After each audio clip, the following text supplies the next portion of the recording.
there's a lot to talk about here, and I know, I hear it all the time, more work, less talk, but if I don't put this in context, none of this will make any sense to the video. So when I bought the Jeep from my family, and when I brought it home, I had no problems shifting this thing. It didn't matter what gear we went into, there was no grinding. The synchros were working. So my expectation would be that they would continue to work properly, or the synchros would function correctly. Last summer when I took it out, I had a couple spots where second gear synchros would grind. When I took this Jeep out for its first drive, first start of the season, which you just saw a portion of in the beginning of this video, if you watch that in the video, I would have talked about how I didn't check the oils in the transmission and that I was going to do that later on. Well, later on is now. I am going to check the oils in that transmission. Now, I did some research. I am not a transmission guy. Okay? Like I've said from the very beginning of this series or this channel, this is all about me learning new stuff. So I am not a transmission guy. When I got home, I went online and I started looking up causes for synchro grinding. And one of the chief reasons that the internet gave was low oils. So the synchros weren't getting the lubrication they need. I'm hoping that is the problem. I'm hoping that is the cause. I have not checked the oils in, or the lubrication in the transmission or in the transfer case on this Jeep since I've owned it. And, you know, shame on me. So that's what we're going to do in this video. We are going to fill up, or check and then fill up if we need to, the oils in the transmission and in the transfer case for old gray here, my Willys MB. That is today's video. When we get that done, if indeed we do add oils and that turns out to be a problem, we will then take it up the road again and see if it solved the problem. So not only are we going to check the lube in the transmission, but at the end, if you stick around, if this all works right, we're going to take it for another ride up the road and back and see if that solved the problem.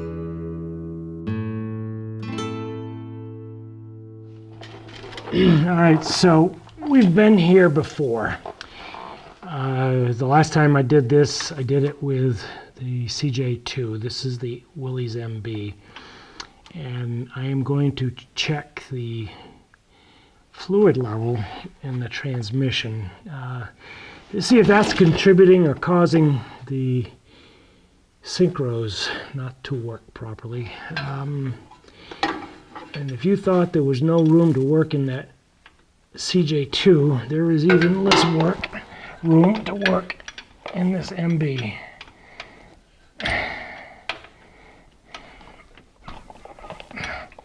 Well, at least that's not on too tight. That's good stuff.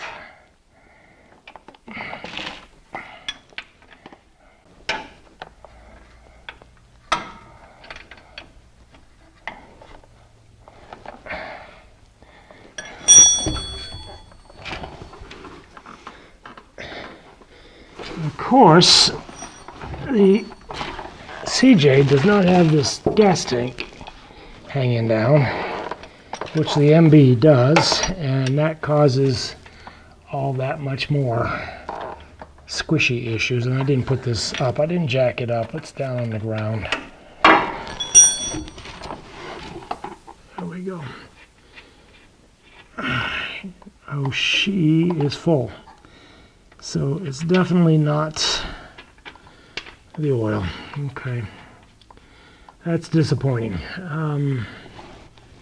That's disappointing. I was actually hoping it was low.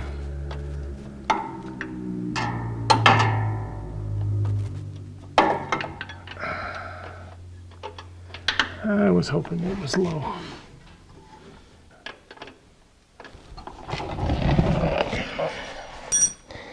Now I wonder if it's clutch problem maybe.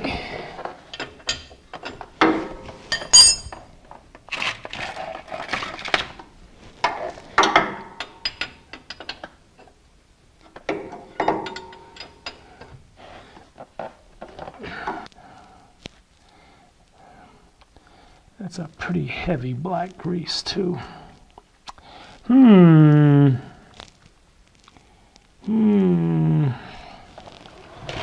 What to do? In fact, that smells terrible. I wonder if it's worth draining it and putting in some fresh lube. That just looks terrible. I think that's what I'm going to do. I'm going to drain this.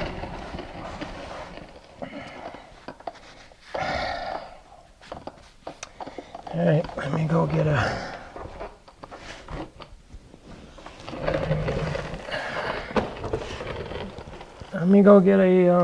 drain pan.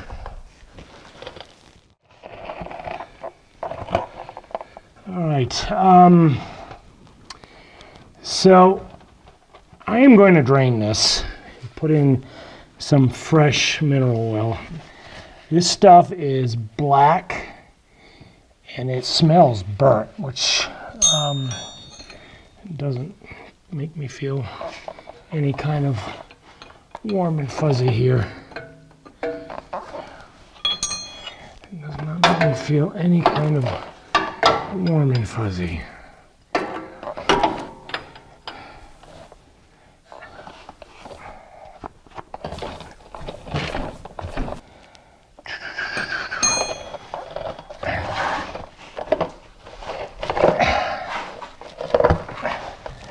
God damn. I don't know how these guys during the war, this is a military Jeep, 1943, Second World War. I don't know how these guys worked on these things in any kind of a combat situation. I've seen photographs of these Jeeps up on their side so the mechanics can get access to everything underneath. That certainly is an interesting way to work on.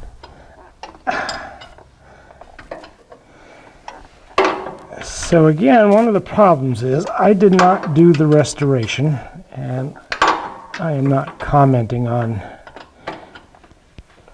the people who did. The Jeep actually really looks good. They did a nice job. But I don't know that they were experts in the field. Oh, that is spelled black. Ay, ay, ay. So I don't know what they used for oils and greases.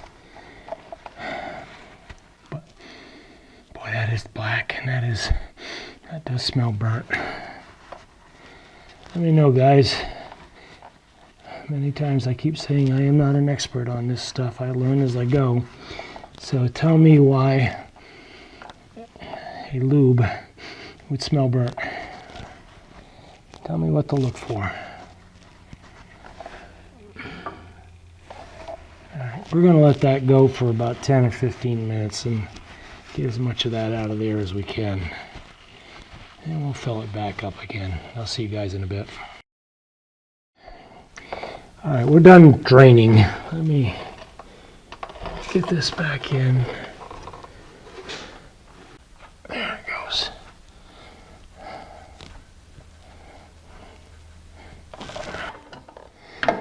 This is a 9/16, but there's so little room that I can't even flip the wrench to get it to pick up the flats on the bolt. So I'm using a 11/16, and I'm using the box end of it.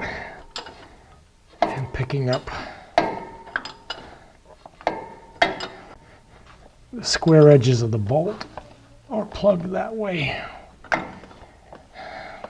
This way I don't have to turn it so far. All right, I don't want to over tighten that. Now let's turn around and loosen up the top one again. 1, 2, 3. It's so clean under here. I hate to spill all this oil. So in the last video on putting oils in the Jeeps, we talked a little bit about the big controversy, whether you should use the GL1, the GL4, or any of the modern transmission lubes. And I am, oops, I'm going here too far. I am using the GL1. I am using the recommended oils from all the experts. And like I said, that oil, whatever that is black, and the oil should be pretty golden in color. So I don't know what was in it. There we go. But we are going to put the GL1 back in. Supposedly, some of these modern gear oils have a negative or bad effect on the brass synchros, and I'm still looking for a scientific or engineering paper that stresses that or suggests that, and I have yet to find one. And if you guys out there know of such a document, share it with the internet. When we get this done, we'll go over and drain the transfer case too.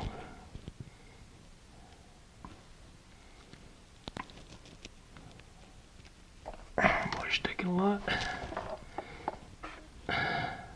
There it comes.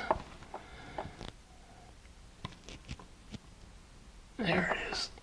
All right.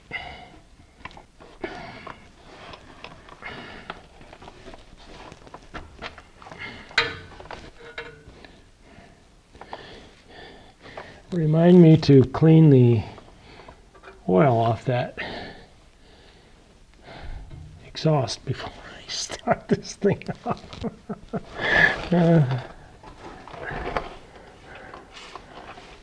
Here's so little room under here.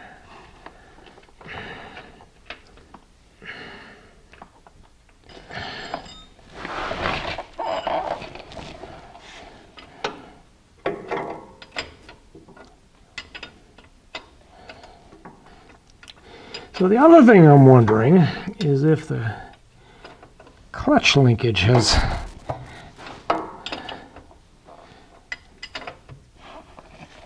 become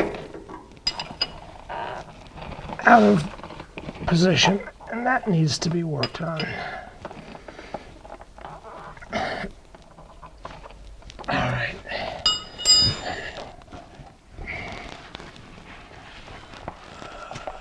A mess.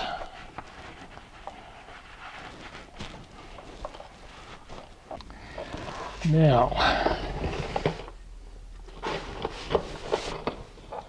that is not a standard, that's a hex or a square. Okay, so it turns out that this is a standard half-inch ratchet. Holy moly. Holy moly, what the hell? What the hell? Got nothing to hold on to.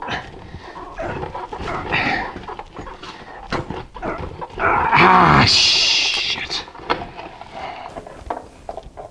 Oh, my Lord. I don't know if I'm supposed to...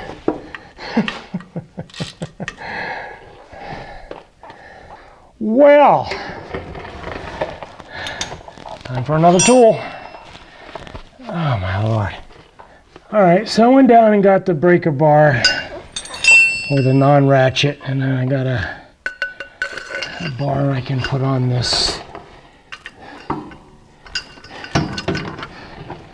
This seems like really overkill here, but oh my Lord, that's what it took. Holy crap. Holy crap.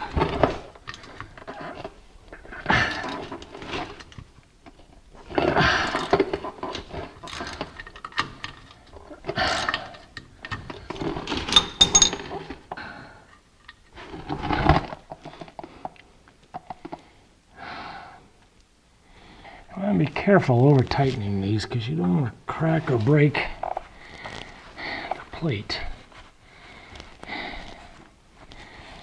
Alright, same thing. Let's give it 10 minutes and then we'll add in some fresh oil. Alright, yeah.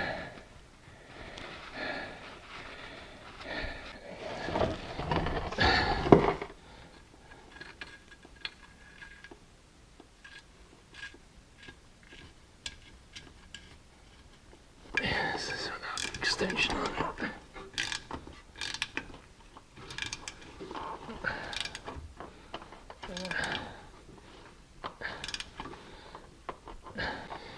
All right, let me get this exhaust system cleaned up, and then we'll go on the other side and put some GL1 in that transfer case as well. All right, I'm going to use some Grease Lightning. Not sponsored in any way, but it is good stuff. It really is super efficient at pulling oils and greases off. I restored a 1940s era metal lathe, an old Atlas, and it had it had literally 70, 80 years worth of oil and grease from everybody that used it. And I went through 3 bottles of this just to get all the oils off. So I'm a big fan. When you've got lots of grease to use. I mean, you could use CRC, contact cleaner. You could use brake clean. You could use a lot of chemicals for sure. All right, let's go on the other side and fill this thing up. And how tight? Oh, that's loose. That's amazing to me. How some things can be so freaking tight. And next thing is virtually loose.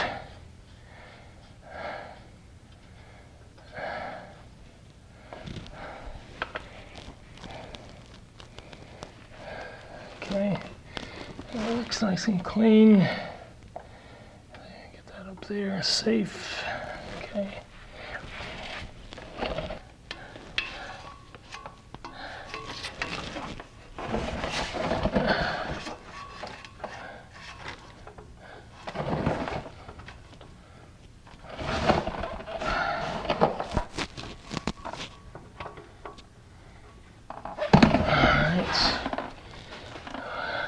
Dude, let's do the deal.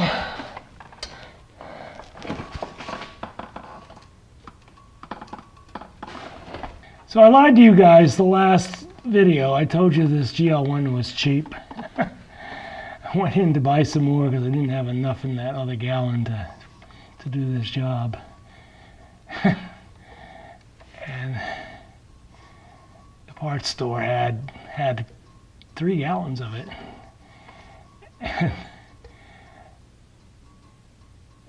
which was fortunate because last time they had to order it for me. And I said, I'll take 2. And I said, as he's walking away, I said, but that all depends on how much it is. So he stops and he comes back and he looks it up and he says, it's $44 a gallon. I said, I'll take 1. It wasn't as inexpensive as I thought, or as I remembered. And I bet I will be close to a gallon just changing this.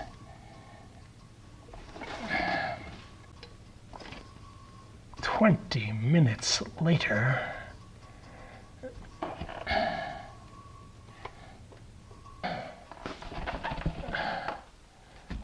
still got a half a gallon left.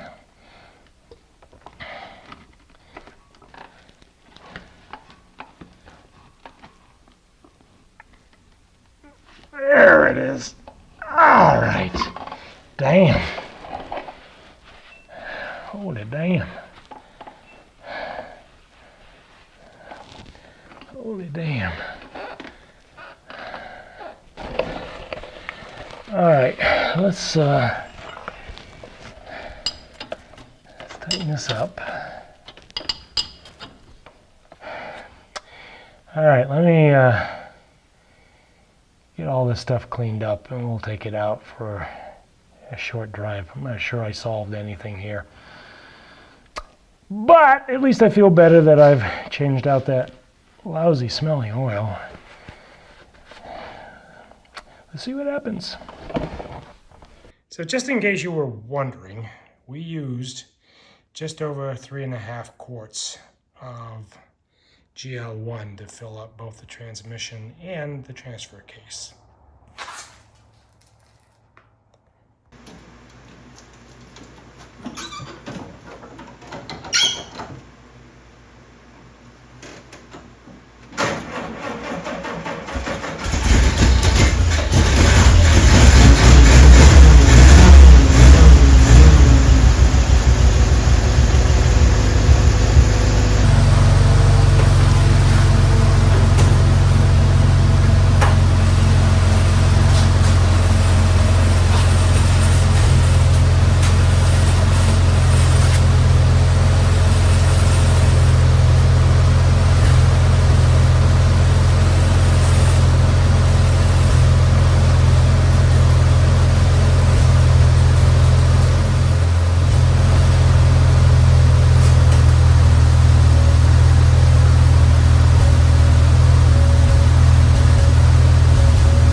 So that I absolutely did not expect. It's just pretty good. I don't know what the new oil did for it. If you guys have a thought or have an idea, let me know. Going into third gear, no grinding at all. And before I change the oil, second and third ground gears every time, which tells me the synchros weren't doing what synchros do. No problem with third gear. Second gear was a little more sporadic. Every once in a while, depending on the RPMs, how fast I was going, I didn't want to get into second quite as easily for every shift, but I'm going to say that the grinding was minimal. I would prefer it didn't have any grinding at all. So we're going to let this go. We're going to kind of just watch this and see what happens, see if this new oil doesn't sort of loosen up those synchros even more. And next time we take it out, we'll try it. Guys, if you enjoyed this video, and I really hope you did, please give it a thumbs up. Subscribe to the channel if you haven't already. We are trying to grow this thing, and we can only do this with your help, and we appreciate you all for being here. I will see you all in the next video coming up. Bye, guys.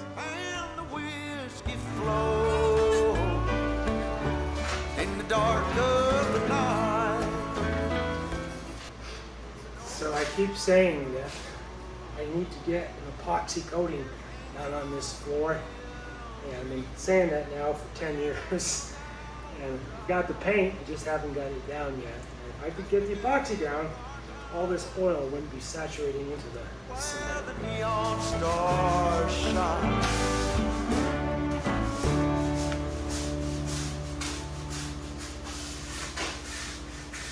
We'll see you next video, guys.